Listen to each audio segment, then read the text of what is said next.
The wind carried dust like old ghosts across the plains. Late afternoon light burned low over the Wyoming horizon, turning the land into an ocean of rust and gold. Along the narrow road where the stagecoaches used to run, a single figure walked alone. Ayanna, the half-Apache girl, left behind at a weathered way station that smelled of sun-baked wood and loneliness. Her moccasins were thin from travel, her dress faded by the desert sun, and a single braid of black hair clung stubbornly to her neck in the wind. Everything she owned fit inside 2 worn deerskin bags: a few books, a tin cup, and a letter bearing the seal of the mayor of Promise Creek. That letter was her ticket to a new beginning, a promise that somewhere in this wild land there might be a place where a woman like her could teach children instead of being feared by their parents. The trampled dust at her feet still showed the marks of the departing coach. The driver had looked at her one last time, cold, judgmental, and snapped his reins. "Ain't no seats left for half-bloods," he'd muttered before the horses carried him away. She hadn't answered. She'd just stood there, watching the stage disappear into the horizon until the echo of its wheels faded into the wind. Now there was nothing but the empty road, the rasp of cicadas, and the beating of her own heart. The wooden roof of the way station creaked under the heat, and the sun made the air shimmer like fire. Ayanna dropped her bags beside the post, where a faded sign still read, "Cottonwood Stop."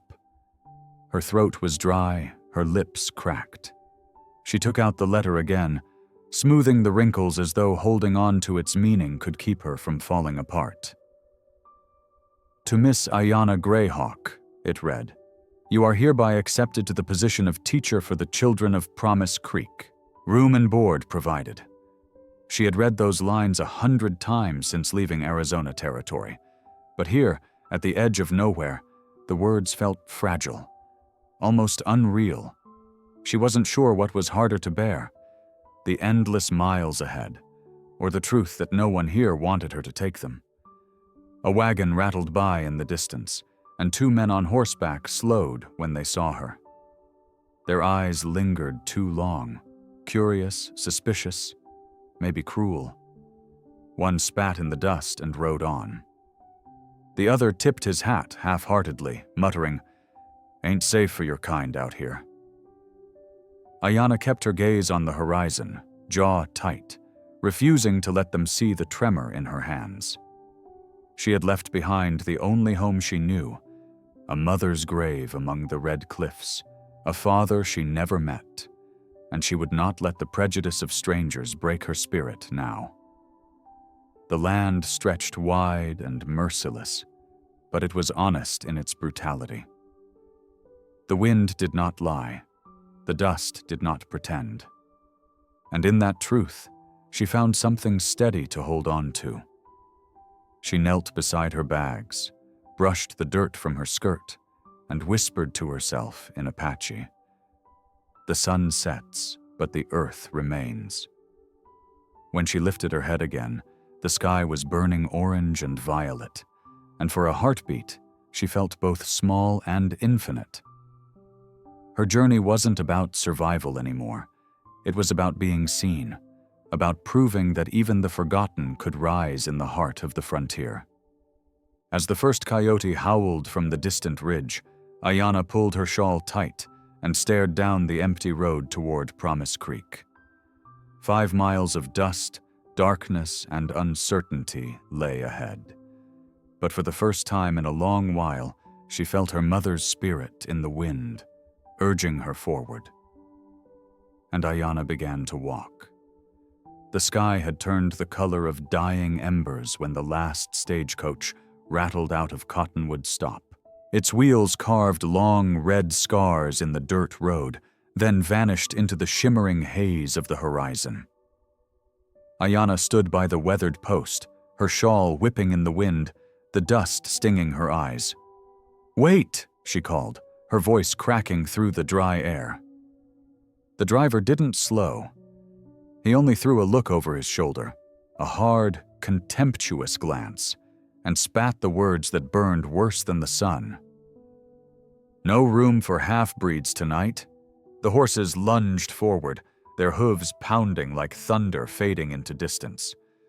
Ayanna stood frozen, watching the coach grow smaller until it was nothing but a dark smudge swallowed by the sunset. Her heart clenched, not from surprise, but from a familiar ache. She'd been told her kind didn't belong too many times to count, and still, each time felt like being cut anew. When the road fell silent again, all that remained was wind. The sound of it whistled through the gaps in the roof of the old station, whispering like lost voices. The air grew colder, thin and sharp. She pressed her palms against her arms, feeling the goosebumps rise beneath the coarse wool of her dress. The world around her stretched endlessly. Bare hills, scattered sagebrush, and the lonely silhouette of a telegraph pole standing like a cross against the dusk. There was no sign of life, no lights in the distance, no promise that help would come before morning. Ayanna bent down, gathered a few splinters from the broken fence, and struck a match. The flame sputtered in the wind, but caught on the wick of her oil lamp. Warm, trembling light painted her face in shades of gold and sorrow. She set the lamp beside her two small bags and drew her shanlen around her shoulders. From inside one bag, she took out the silver eagle pendant, its wings etched with delicate patterns of her mother's tribe. The metal was cool against her skin as she pressed it to her lips. Her mother had once told her, "The eagle flies highest when the storm is fiercest." She whispered that line now, half prayer, half defiance. The wind didn't answer, but the flicker of her lamp seemed to nod in agreement. As the sun sank fully behind the ridges, the temperature dropped fast. The wooden boards beneath her creaked as she settled beside her luggage. She chewed the last piece of dried bread she had left and took a sip from her canteen. Warm, metallic water that barely wet her throat. The night deepened, painted in indigo and silver. Coyotes howled somewhere far off, their cries echoing across the open land. Ayanna shivered, not from fear alone, but from the weight of being utterly alone. A ghost between two worlds, not fully Apache, not fully white, but too proud to bow to either. She laid her head against her bag, the rough leather pressing against her cheek. The lamp burned low, throwing soft light across her face. Her eyes fluttered, heavy from exhaustion, but her spirit stayed alert, listening to every creak, every sigh of the prairie. And then, just as sleep began to pull her under, a distant sound cut through the stillness, the slow, rhythmic crunch of wagon wheels on hard-packed dirt. Ayanna's heart stirred, uncertain whether it was hope or danger coming her way. But before her mind could decide, her body surrendered to fatigue. The lamp guttered, the flame dimmed, and the girl who had been called half-breed drifted into uneasy dreams beneath a sky full of stars. Out on the dark road, the faint glimmer of lantern light approached. Steady, deliberate, the kind that belonged to a man who'd been riding these lands long enough to know when something wasn't right. The moon hung low over the Wyoming plains, a pale coin casting silver light across the world. The land lay quiet except for the creak of a wagon wheel and the soft rhythm of two chestnut horses cutting through the cool night air. Caleb Irvine held the reins loosely in his hands, his eyes half on the road, half on the horizon. He was a man of few words and fewer attachments, a rancher who'd spent the last decade carving a living out of land that didn't forgive weakness. He wasn't looking for trouble. But trouble had a way of finding a man when he thought he'd seen it all. When his wagon rounded the bend near the old Cottonwood station, Caleb noticed a strange shape lying against the wooden platform. Too still to be a bundle of freight, too soft to be anything but human. He slowed the horses, the harness jingling lightly in the moonlit silence. "Easy, boys," he muttered. The horses snorted, their breath fogging in the cold. He climbed down from the wagon, his boots crunching against the hard-packed dirt. The moonlight cut across the figure. A young woman curled up beside two small travel bags, the faint glow of an oil lamp flickering near her feet. Her head rested against one arm, as if she'd fallen asleep waiting for someone who never came. Caleb's brow furrowed. Her dress was plain but clean, the color of cornflour dusted in road dirt. A worn wool shawl clung to her shoulders, but what caught him most was her face. Skin with the warm undertone of the Apache people, framed by loose strands of raven-black hair that gleamed under the moonlight. There was a small, pale scar tracing her left cheekbone, delicate but deep enough to speak of a life that hadn't known mercy. He knelt beside her, careful not to startle her. "Miss?" he said softly, his voice low, gentle as the wind. No answer. Her breathing was steady but shallow, the kind of exhaustion that didn't come from a day's ride. It came from a lifetime of being turned away. The station was deserted. No fire, no shelter. The wolves would come down from the ridge before dawn. Leaving her here wasn't an option. Caleb hesitated only a moment before acting. He slipped one arm under her shoulders, the other beneath her knees, and lifted her effortlessly. She stirred slightly, murmuring something in a tongue he didn't understand. Apache words, soft and broken. Her head fell against his shoulder, and for the first time in years, he felt something stir beneath the layers of dust that had settled over his heart. He carried her to the wagon and laid her gently on the bench, covering her with his wool blanket. The horses shifted, impatient to move. Caleb secured her bags in the back, then climbed onto the driver's seat. With a flick of the reins, the wagon rolled forward again, wheels crunching over gravel, the night swallowing the sound. He kept glancing at her from the corner of his eye. The moon painted her features in silver and shadow, lashes dark as soot, lips pale from cold, hands still clutching the silver pendant around her neck. An eagle, wings spread wide. Caleb recognized the symbol. He'd seen it once before, back when the cavalry still rode through these parts, when Apache camps burned under the same moon that now watched him. A knot tightened in his chest. He'd lost people in those days too. Not all of them wore the same skin as him. The wagon creaked as it climbed the ridge, the cool wind wrapping around them. The scent of sagebrush filled the air. He adjusted the blanket, tucking it closer around her shoulders. She murmured again, this time a name. He thought it might have been her mother's. Caleb looked up at the moon, his weathered face softening. "Rest easy, miss," he whispered, as if she could hear him. "You're safe now." The road stretched ahead, miles of dark prairie between him and Promise Creek. Behind him, the empty station sank into shadow.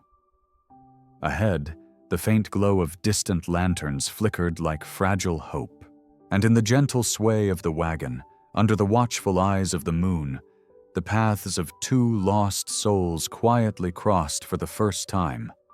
A cowboy hardened by solitude, and a woman born between two worlds, both carrying scars no one else could see. The sound came first, the steady grind of wagon wheels rolling over gravel and the creak of old wood swaying with each bump. Ayanna stirred, her fingers instinctively clutching at the rough wool blanket that covered her. The air smelled of leather, smoke, and distant rain. When she opened her eyes, the world was in motion, bathed in silver moonlight. For a moment, she didn't remember where she was. Then the truth rushed in all at once. The way station, the cold, the stagecoach leaving her behind. She sat upright so fast that the wagon jolted. "Easy there," came a calm, low voice beside her. Her gaze snapped toward the man holding the reins, a broad-shouldered cowboy in a dusted hat, his profile etched against the pale horizon. The light caught the stubble on his jaw, the curve of his weathered cheekbone. "Where are you taking me?" she demanded, her voice sharper than she intended. The fear in her chest came out as defiance. He didn't turn right away. "Away from the wolves, miss," he said evenly, eyes on the trail. Toward Promise Creek. The horses snorted, breath turning to mist. The wagon rocked gently as they followed the winding road across the open prairie. Ayanna gripped the edge of the seat, forcing herself to steady her breathing. "You should have woken me. I don't take kindly to strangers lifting me without asking." Caleb's mouth twitched, almost a smile, but not quite. "Could have done that," he said. "But waking a frightened woman in the dark tends to end worse for both." The quiet stretched between them, broken only by the rhythm of hooves. The moon washed the land in ghostly light, rolling hills, scattered sage, and the faint shimmer of a creek far below. He glanced at her finally. "You're headed to Promise Creek, right? What's your business there?" "I'm the new schoolteacher," she replied, chin lifting a little. "I'm here to teach children how to read and write. Apache children, if they'll let me." Caleb gave a short nod. "Not many around here see schooling as a priority. Most are busy surviving." "That's why it matters," she said quietly, turning her gaze to the stars. "My mother used to say words could build bridges across canyons." Caleb studied her for a long moment, the corners of his eyes softening. "Your mother sounds like a wise woman." "She was," Ayanna whispered. "She died trying to keep peace between two worlds that didn't want it." The wind carried her words away, and Caleb felt something in his chest tighten. He cleared his throat. "I know a little about that. After the war, I drifted a while. Couldn't tell which side of the line I belonged to anymore. Learned quick that the only law out here worth following is decency." Their eyes met. Hers cautious, his steady. The kind of understanding that doesn't need much explaining passed between them. Two people, both scarred by the world in ways words couldn't fix, sharing a small pocket of calm in the middle of the endless prairie night. As the wagon rolled on, the moonlight faded behind thin clouds. The scent of rain grew stronger, mingling with the earthy breath of the plains. Ayanna relaxed just slightly, pulling the blanket closer. Caleb adjusted his hat, keeping one hand on the reins.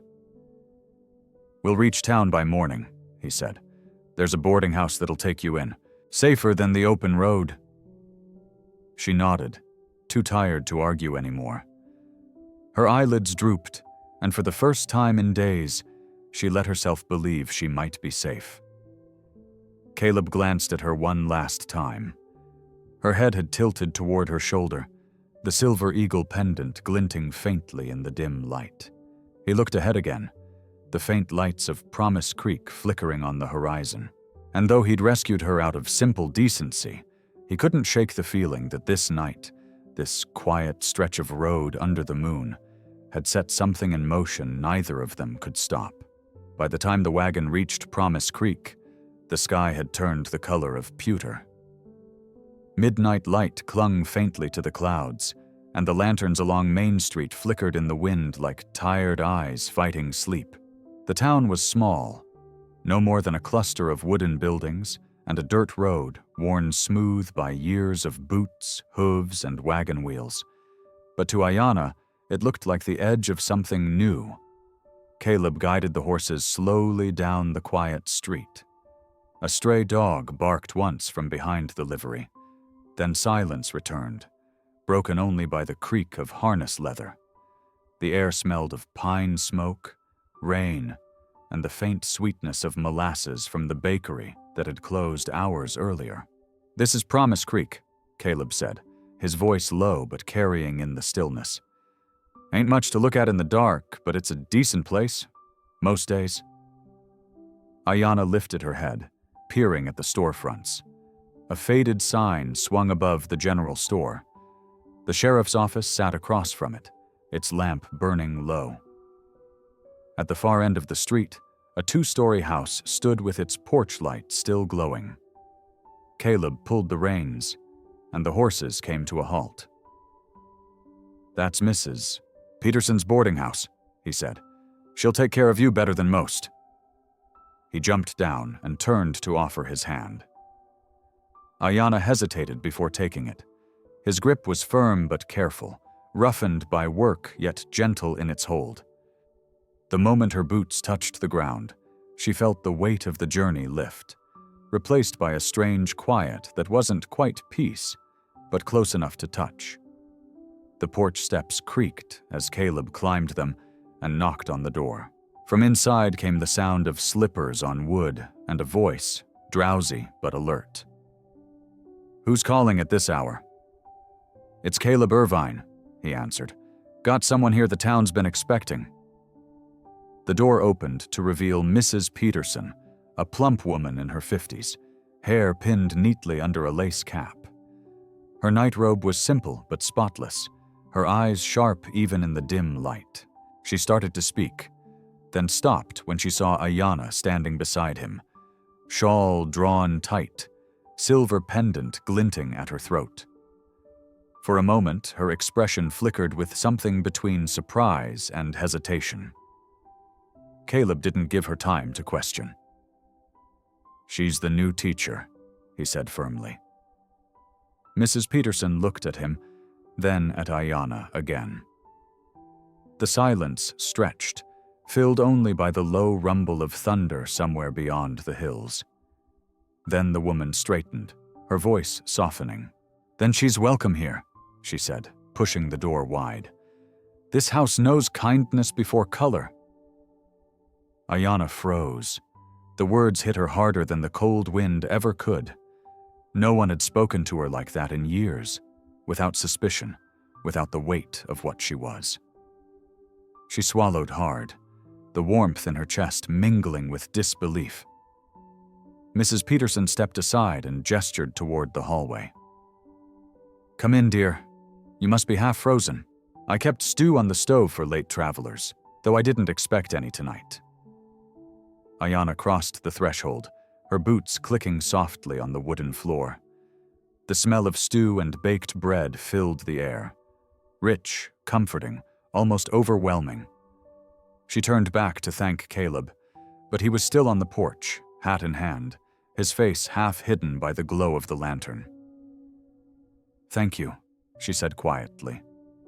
He tipped his hat. "No thanks needed, ma'am. Just glad I came by when I did." Their eyes met, his steady, hers uncertain. For a brief moment, the whole world seemed to narrow to the sound of the rain beginning to fall on the roof above them. Then Mrs. Peterson's voice broke the stillness. "Mr. Irvine, you'll catch your death standing out there. Get on home before the storm hits." Caleb smiled faintly. "Night, ma'am. Welcome to Promise Creek, Miss Ayanna." The wagon creaked as he turned it around, disappearing slowly into the misty street. Ayanna stood at the window for a long time, watching the lantern on his wagon fade into a soft, golden blur. Behind her, Mrs. Peterson set a bowl of stew on the table. "Eat, dear," she said kindly. "You'll need your strength. Out here, every new beginning comes with its own storm." Ayanna sat down, hands wrapped around the warm bowl. For the first time since she'd left her homeland, she felt something like belonging. Fragile, uncertain, but real. Outside, Promise Creek slept under the storm, its lanterns dim but still burning, a town built on promises, and a girl learning to believe in them. The first light of morning crept through the lace curtains, turning the small room gold. Ayanna opened her eyes slowly, momentarily forgetting where she was. The faint scent of coffee and warm bread drifted through the air, mingling with the crackle of a stove downstairs. For the first time in weeks, she had slept without fear of being turned away. The room was plain. A narrow bed, a small dresser, and a wash basin, but spotless. The kind of order that spoke of a woman's care. On the chair beside her lay the folded wool shawl Mrs. Peterson had left there the night before. Ayanna sat up, brushed her hair, and looked at her reflection in the mirror. The faint scar on her cheek caught the morning light, and she traced it absently with her fingertips. A mark of where I've been, she thought. Not where I'm going. Downstairs, the sound of voices floated through the floorboards, deep, masculine, and unfamiliar. She took a breath, straightened her dress, and made her way down the narrow staircase.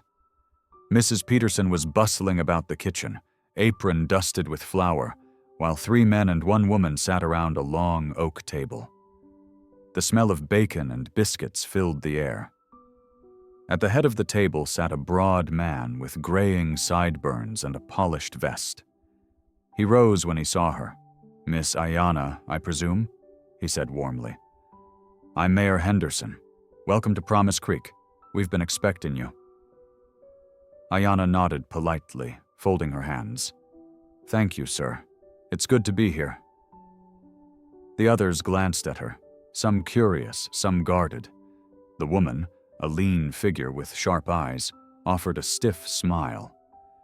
The older man beside her, a shopkeeper by the look of his calloused hands, leaned back and said with a half smirk, "You speak good English." The words hung in the air, not cruel, but not kind either. Ayanna met his gaze, calm and steady. "My mother taught me both tongues," she said evenly. "Words are bridges, not weapons." The room went still for a beat. Then Mrs. Peterson's laughter broke the tension, warm and unbothered. "Well, I'd say that's wisdom we could all use around here," she said, setting a plate in front of Ayanna.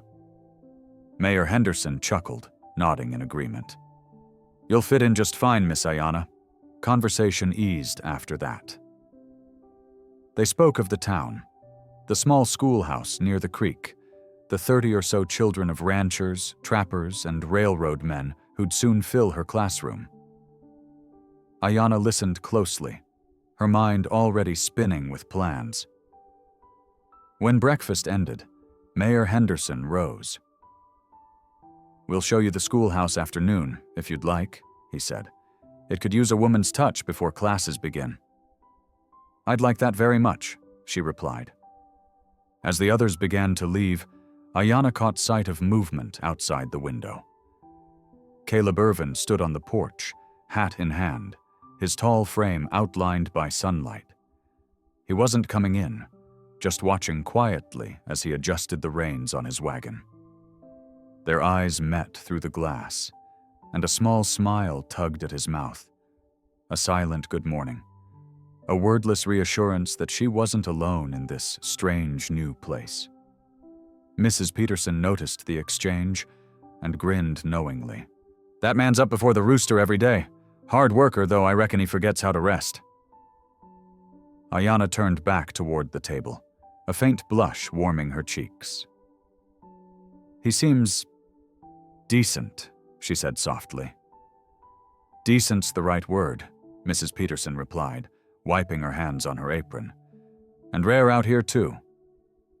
The older woman poured her another cup of coffee and placed a folded napkin in her hand. "You've got a hard road ahead, dear. Folks in these parts can be kind, but they can test your faith, too. Don't let either change who you are." Ayanna nodded, her eyes drawn again to the sunlight streaming through the window. Outside, the town was waking. Men hitching horses, women sweeping porches, the faint sound of a hammer from somewhere near the blacksmiths. Life was simple here, but not easy, and yet for the first time since her mother's death, Ayanna felt she might just belong to something again. Not a tribe, not a town, but a purpose. She took a final sip of coffee, straightened her back, and said quietly to herself, "Let them see who I am. The rest will follow. Outside, Caleb's wagon rolled down the dirt road toward the open prairie. Ayanna watched it disappear into the brightening day, unaware that their paths were already bound tighter than either could see.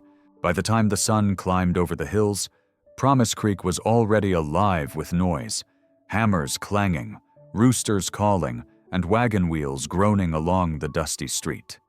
Ayanna walked toward the edge of town, where the small schoolhouse sat, its silhouette standing lonely against the brightening sky. It wasn't much to look at. A one-room wooden cabin with a sagging porch and a roof patched in half a dozen places. The windows were clouded with dust, and the door leaned slightly to one side, like it had given up standing straight years ago. Still, to Ayanna, it was beautiful. She stepped inside, brushing her fingers along the rough wood of the doorway. The air smelled of chalk, coal, and old pine. A blackboard stretched across one wall, cracked in the corner, its surface still showing faint traces of someone else's handwriting. She took a piece of chalk from the sill and stood before it. For a long moment she hesitated, her hand trembling slightly. Then she wrote, in clear white strokes, "To learn is to live." The words glowed softly in the morning light. She smiled to herself, a small, private smile of defiance and hope. Outside, voices drifted through the open window. "An Apache teaching our children?" one woman whispered. "I heard she's half," another said. "Half still half too much for my liking." The words stung, but Ayanna didn't turn. She'd grown up hearing worse. She knew prejudice had a way of dying slower than the people who carried it. She tightened her jaw, steadying herself. She wasn't here to earn their affection. She was here to plant something that might outlive it. The door creaked behind her. Caleb Irvine stepped in, sunlight following him like it always did. His shirt sleeves were rolled to the elbows, sawdust clinging to his forearms. "Roof's leaking," he said, glancing up at the ceiling. "Figured I'd patch it before the next rain comes through." Ayanna brushed the chalk dust from her fingers. "You don't owe me that?" He shrugged. "Ain't about owing. Can't teach kids with rain dripping on their heads, can you?" She wanted to smile, but instead she busied herself with tidying the desks. Old benches scratched with initials, bits of broken pencils scattered about. From outside, she could still hear the murmurs of women who hadn't realized she could hear them. Caleb climbed up to the roof, his boots thudding softly above her. Every few minutes, she heard the scrape of nails, the tap of his hammer, the steady rhythm of a man who'd spent a lifetime fixing what was broken. At one point, his voice called down through the hole in the rafters. "Let them talk. Out here the wind always carries words." He paused, drove another nail in place, and finished quietly. "And buries them too." Ayanna looked up at the ceiling, the corner of her mouth lifting. "You sound like a preacher." "Not hardly," he said. "Just a man who's learned not to listen to fools." When the repairs were done, Caleb came down, brushing sawdust from his hair. The morning had grown warm, and sweat darkened his shirt at the shoulders. Ayanna handed him a tin cup of water from her canteen. He nodded his thanks, drinking deeply before setting it down. "You really think they'll let their kids come here?" he asked. "They'll come," she said, her eyes fixed on the chalkboard. "Maybe not for me, but for what I can give them." Caleb followed her gaze. The sunlight caught the words she had written.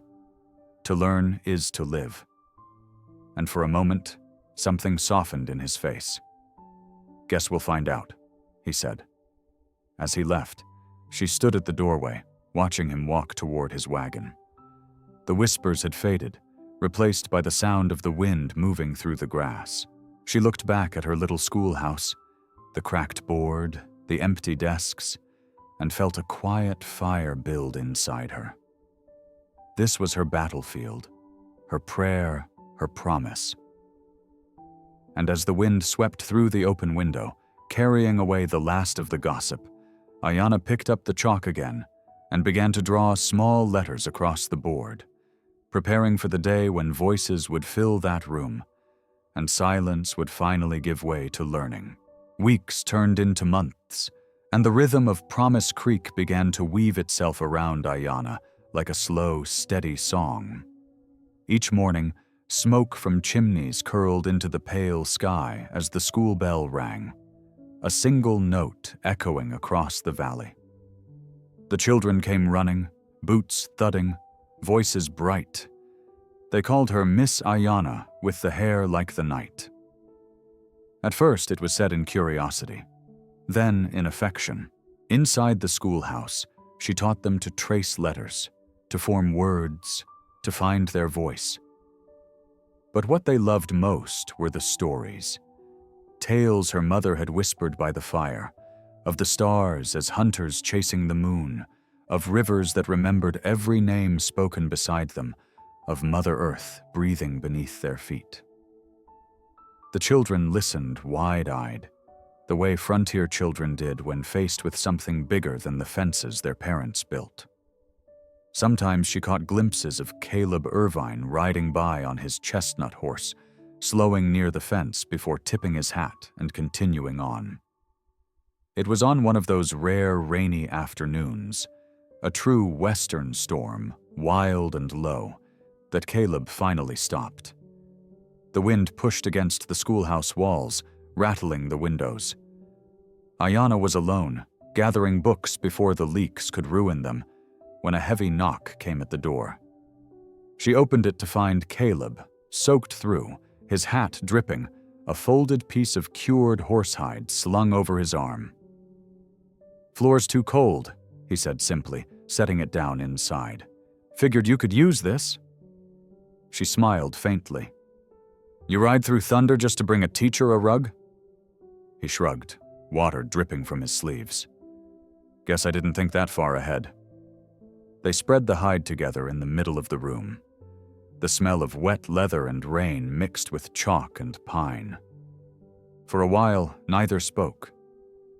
They just stood there, listening to the storm pound against the roof. Lightning flared outside, and for a heartbeat, the world turned white.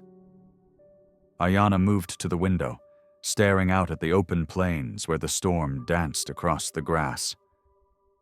Caleb joined her, leaning one shoulder against the frame. "You don't belong nowhere, do you?" he said after a long silence, his tone quiet but not unkind. Her eyes stayed on the distance. "Maybe I belong to everywhere," she answered softly. Caleb nodded, eyes tracing the rain sliding down the glass. "That's a lonely kind of belonging. It's the only one I've ever known." Something in her voice pulled at him, the same way wind pulls at tall grass before a storm breaks.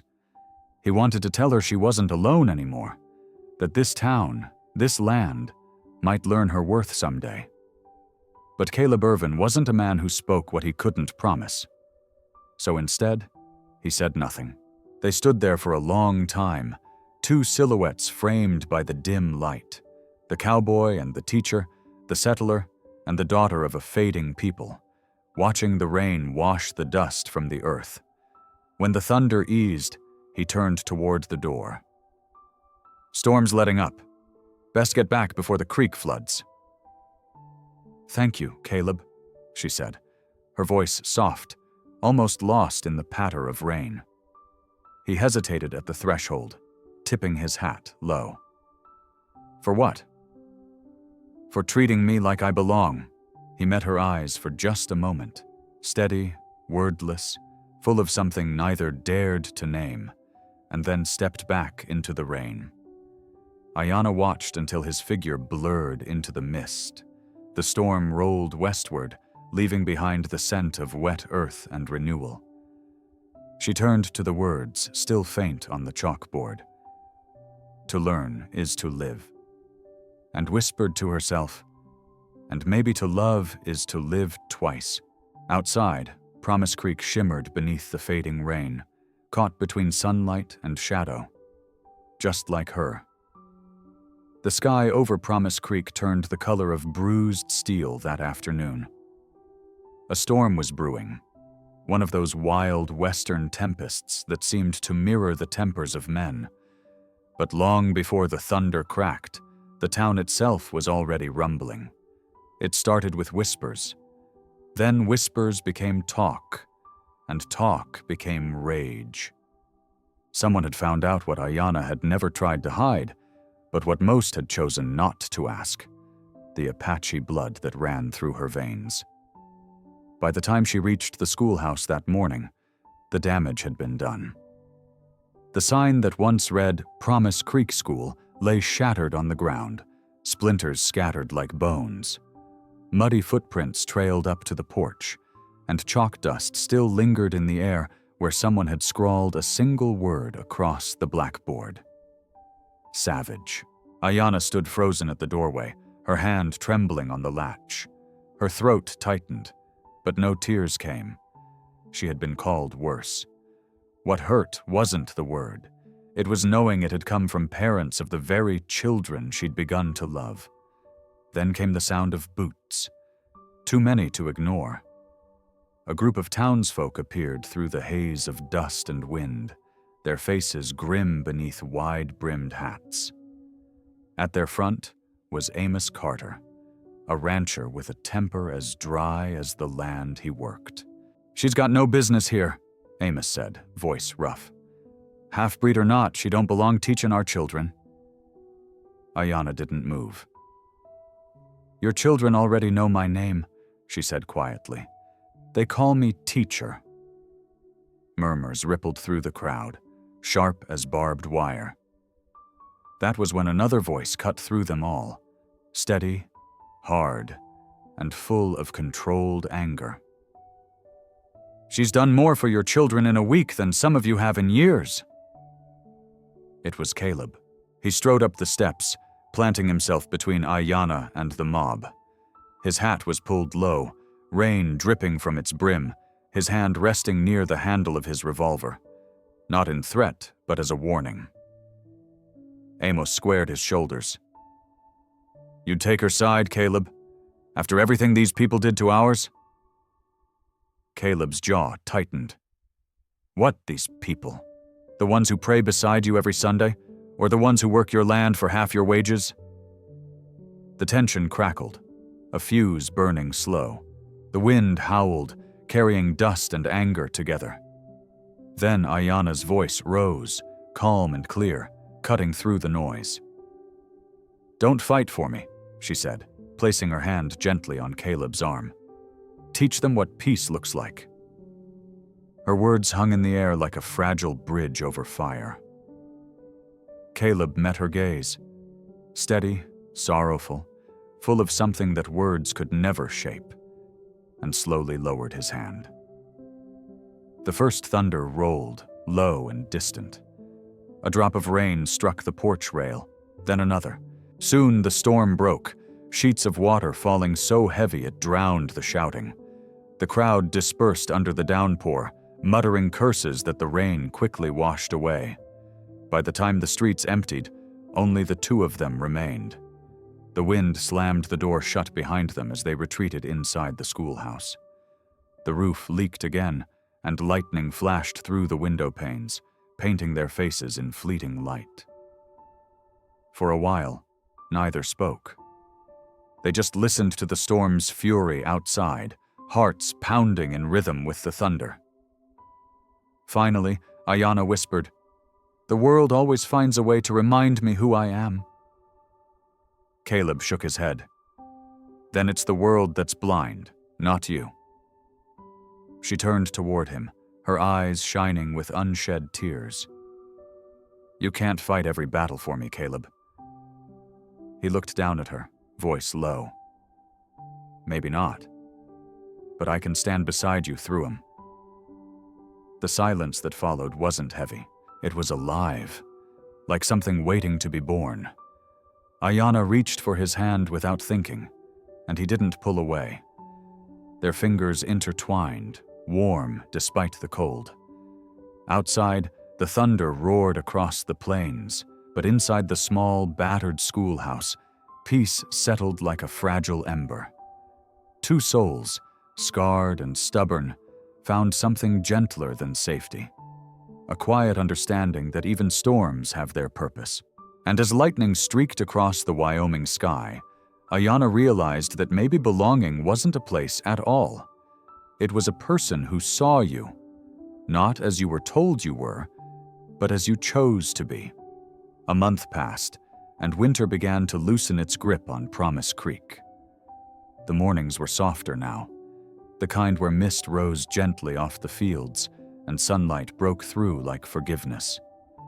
The air still carried the sharp edge of cold, but beneath it lived something new. Hope. The schoolhouse stood mended. Caleb had fixed the roof so no rain dared slip through again, and the children's laughter once more filled the space where anger used to echo. Each morning, Ayanna swept the floor, arranged the desks, and drew fresh words across the blackboard before the first boots crossed the threshold. When the door swung open, she no longer faced suspicion. The first to arrive were the miners' kids, mud-streaked, curious, loud.